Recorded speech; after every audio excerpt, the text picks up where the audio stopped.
Thiruvananthapuram engineering കോളേജിൽ നടന്ന ക്യാമ്പിൽ വച്ചാണ് ബോൺ മാരോ ട്രാൻസ്പ്ലാന്റേഷൻ എന്ന മജ്ജ മാറ്റിവെക്കലിന്റെ സാധ്യതകളെക്കുറിച്ച് അജയ് കൃഷ്ണൻ അടുത്തറിയുന്നത്.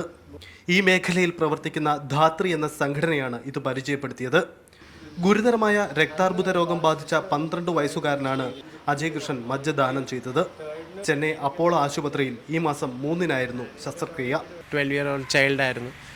അത് കഴിഞ്ഞ് പിന്നെ ഡൗട്ട്സ് ആയിരുന്നു, ഇതെന്താണ് പ്രൊസീജിയർ, എങ്ങനെയാണ്.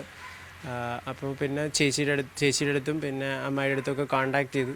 അപ്പം ഇതേപോലെ ലൈക്ക് കുഴപ്പമില്ല, എളുപ്പമാണ്. പിന്നെ ആകെ ഇപ്പം ബോൺ മാരോ വഴി ബോൺസിൽ നിന്ന് ഡയറക്റ്റ് എടുക്കുന്ന ബോൺ മാരോ വഴി ആയതുകൊണ്ട് 1 വീക്ക് റെസ്റ്റ് വേണം എന്ന് മാത്രം പറഞ്ഞു. ആ മുറിവൊന്ന് ഹീൽ ചെയ്യണത് വരെ. ചെറിയ പ്രായമുണ്ട്, ഹെൽത്തിയാണെന്നറിയായിരുന്നു. പിന്നെ ഈ ഒരു ചാൻസ് ഇനി ഒരിക്കലും കിട്ടില്ലെന്നും ഉറപ്പാണ്. കാരണം വല്ലപ്പോഴും ഇങ്ങനെ ഒരു മാച്ച് വരേണ്ടത് ഭയങ്കര അപൂർവമാണ്. അപ്പോൾ പിന്നെ ഒരു ലൈഫ് കൊടുക്കാൻ പറ്റിയ അത്രയും സന്തോഷം. രക്തബന്ധമില്ലാത്തവർക്കിടയിൽ കേരളത്തിൽ ഇതാദ്യമായിട്ടാണ് മജ്ജദാനം നടക്കുന്നത്. അവയവദാനത്തെക്കുറിച്ച് ബോധവൽക്കരണം നടക്കുന്നുണ്ടെങ്കിലും മജ്ജദാനത്തിന്റെ സാധ്യതകൾ ഇപ്പോഴും ചർച്ചയാവുന്നില്ല.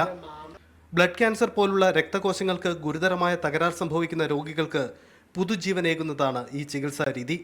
മാതാപിതാക്കളുടെ പൂർണ്ണ പിന്തുണ അജയ് കൃഷ്ണന്റെ ഈ തീരുമാനത്തിനൊപ്പമുണ്ടായിരുന്നു. 20-ാം വയസ്സിൽ 12 വയസ്സുകാരന് പുതുജീവൻ നൽകിയ തീരുമാനം യുവതലമുറ മാതൃകയാക്കേണ്ടതാണ്. ന്യൂസ് 18 തിരുവനന്തപുരം.